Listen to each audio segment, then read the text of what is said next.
Good afternoon, EXJW community.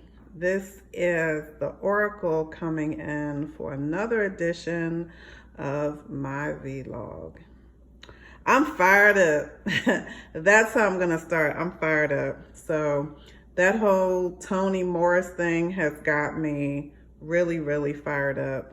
And I am making sure that I dedicate maybe once a week, once every 2 weeks to some of the things I think I want to do to help keep waking people up about this organization, about their violation of human rights, about some of the things that are going on. I am so gratified to see how many videos there are about what happened with Toni Morris going to a liquor store on a Sunday.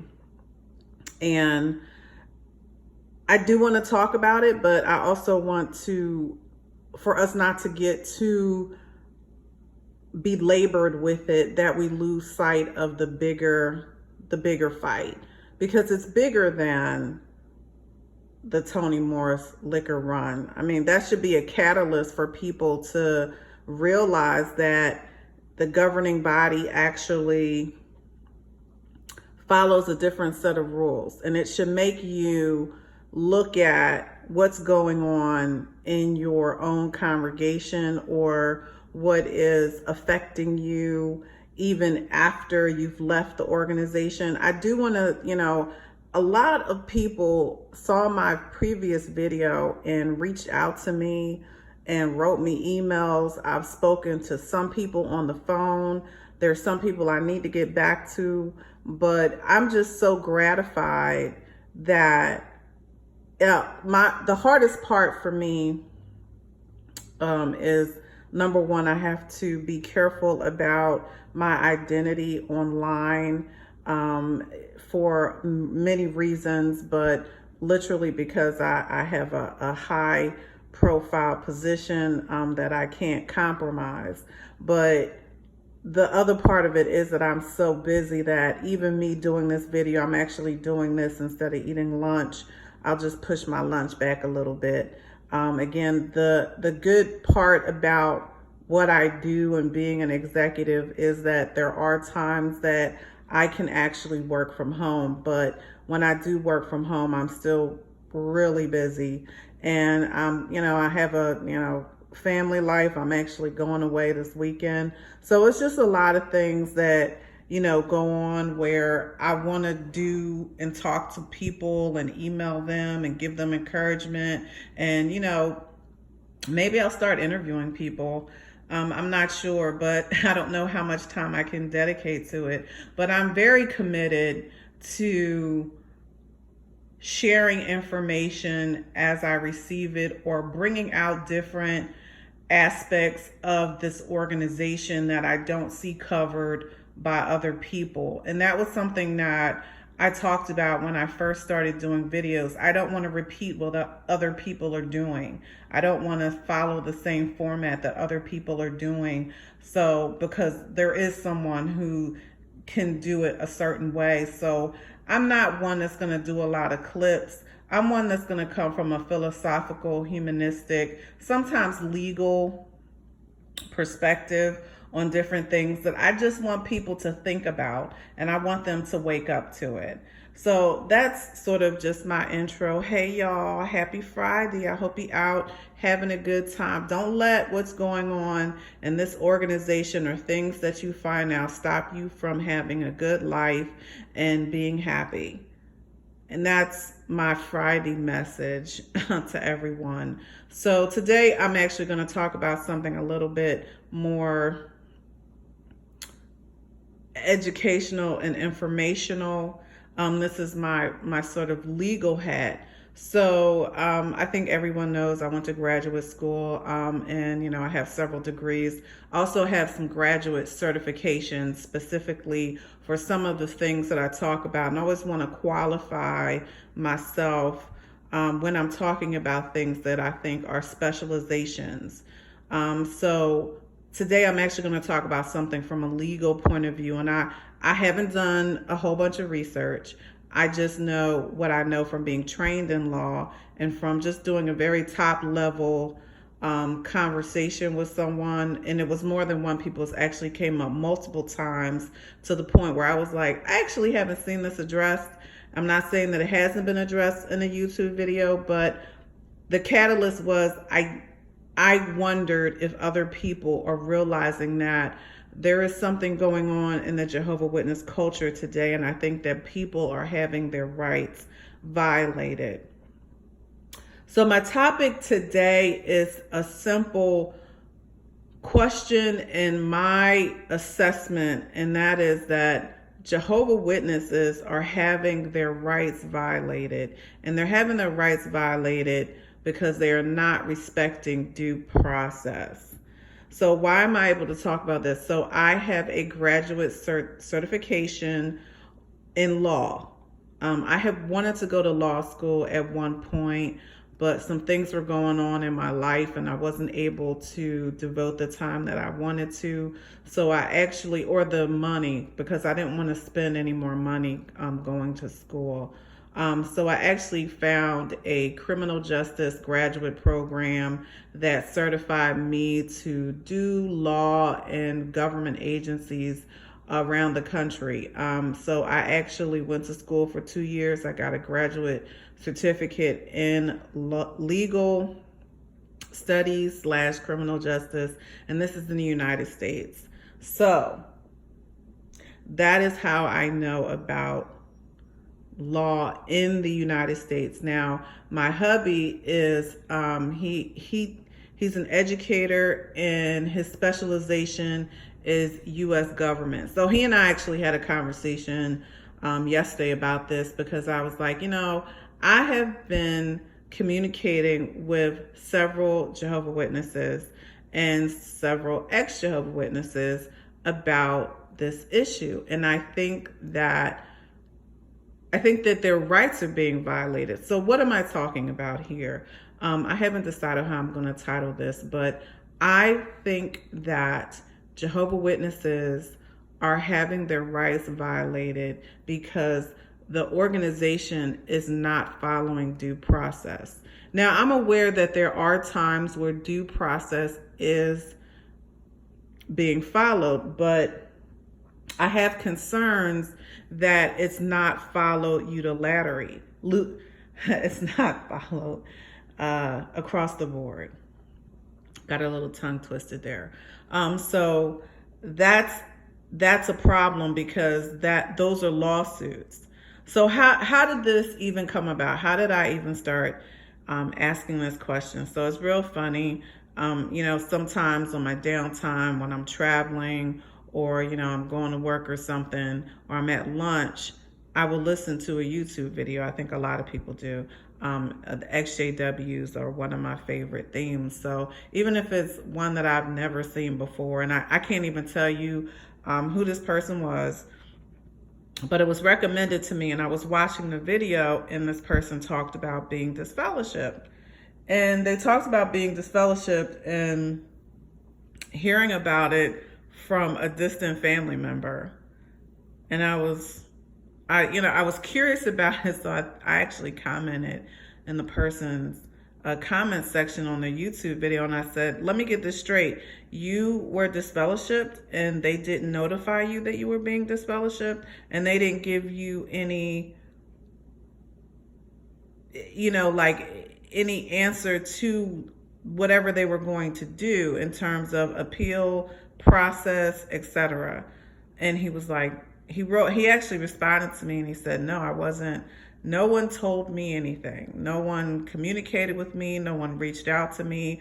I didn't receive a letter. I didn't receive anything. And I was like, well, that's actually a violation of your rights, because you are entitled to due process. So before we get into it, what is due process? So due process is the legal requirement for the state and most institutions. They are entitled to a process for anything. So So if you are going to be a part of anything, for example, getting your license, there's a process for that. And as you know, as a citizen of the United States, and this also applies to England, I did a little bit of research for England, and they have the same basic concept. It's not it's not a stretch that the United States would have their due process laws in place and statutes in place based on, English law, but, it is interpreted slightly different in each state. So again, let me make some disclaimers here. I am not giving you quote unquote legal advice. I'm not giving any one person. I'm saying get an attorney if you feel like what I'm saying is pertaining to your case, if you can afford it.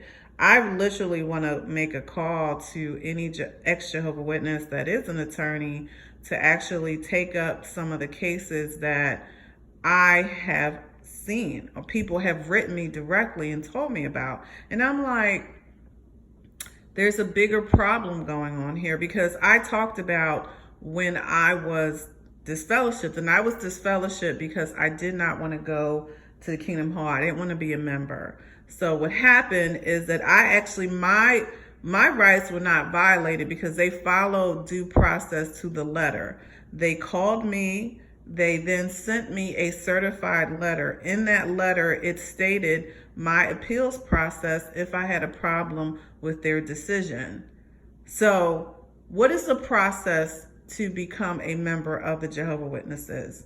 Every person that gets baptized is informed of your process in order to be a member. Any person should be able to say it. So you can't just show up to the Kingdom Hall and now you're a member. That's not how it works. You actually go through a process in order to be a member. So what is the process in order for someone not to be a member? So you can disassociate yourself, where you write a letter, you meet with the elders, and you explain your point of view, or you mail it in, and then they should acknowledge what you have sent, right? Because you are joining an organization. This is an incorporated organization.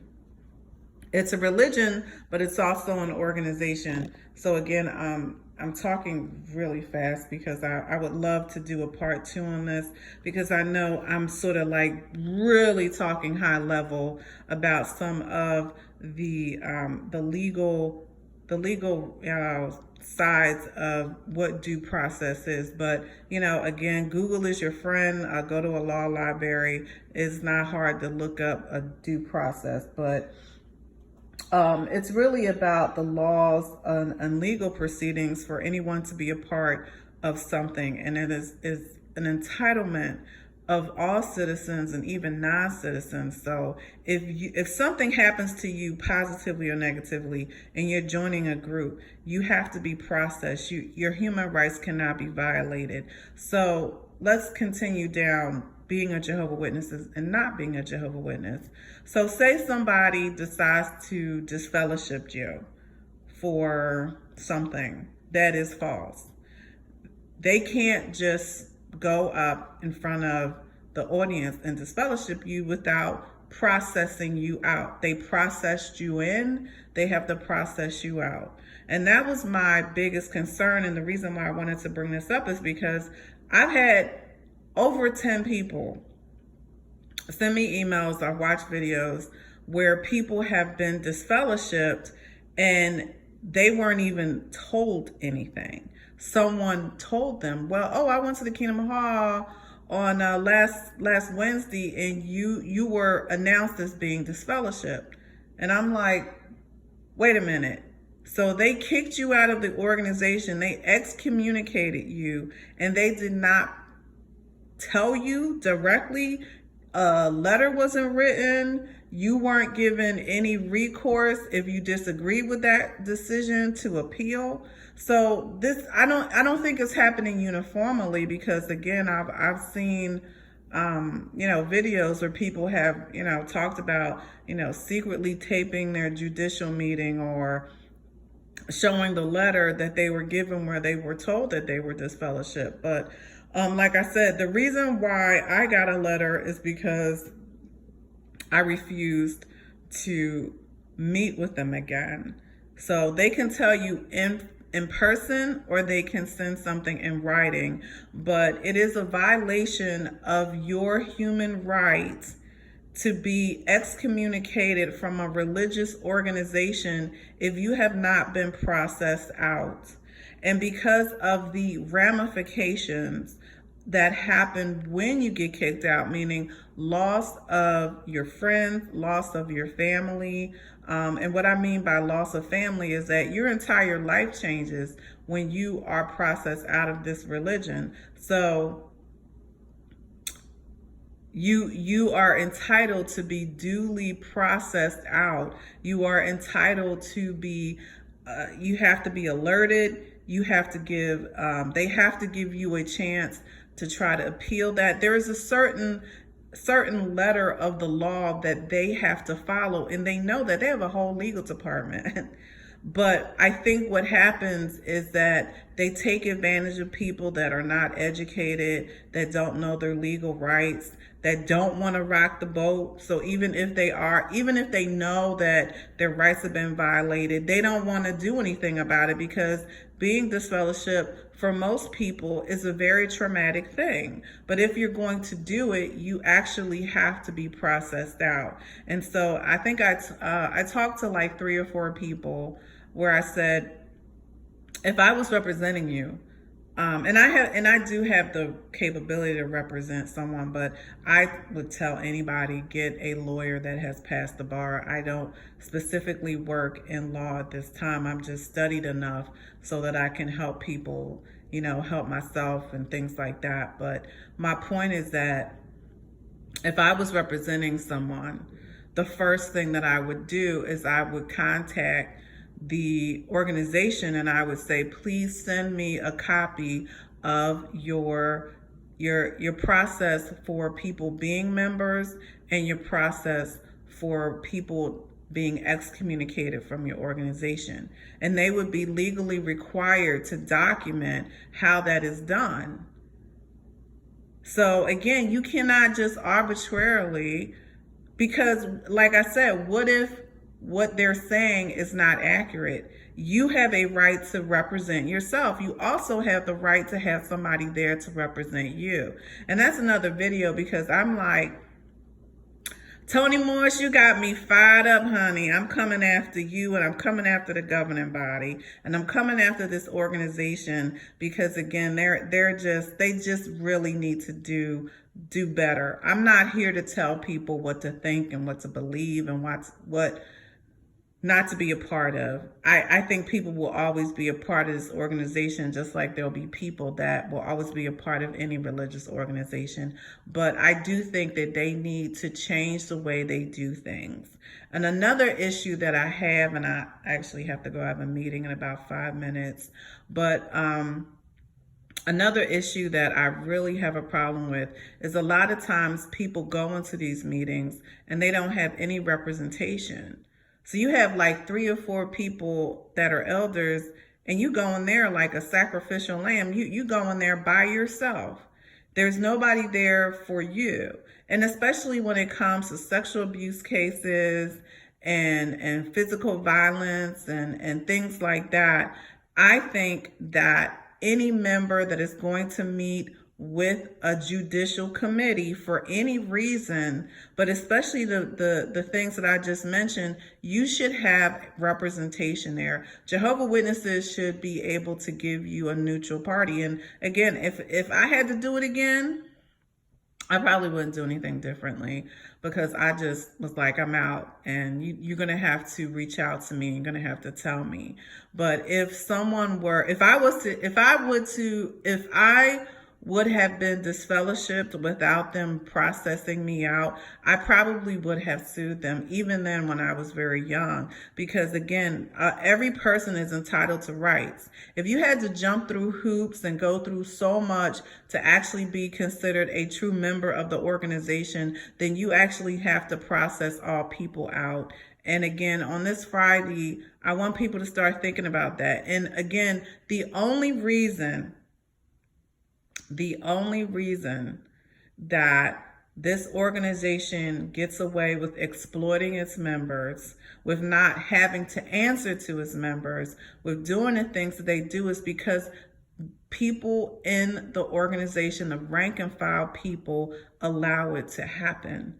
And when you wake up, and I collectively want congregations and rank and file members to start waking up. How are these people elders and you had nothing to do with it? How are you making rules and you don't have any voice in what is going on?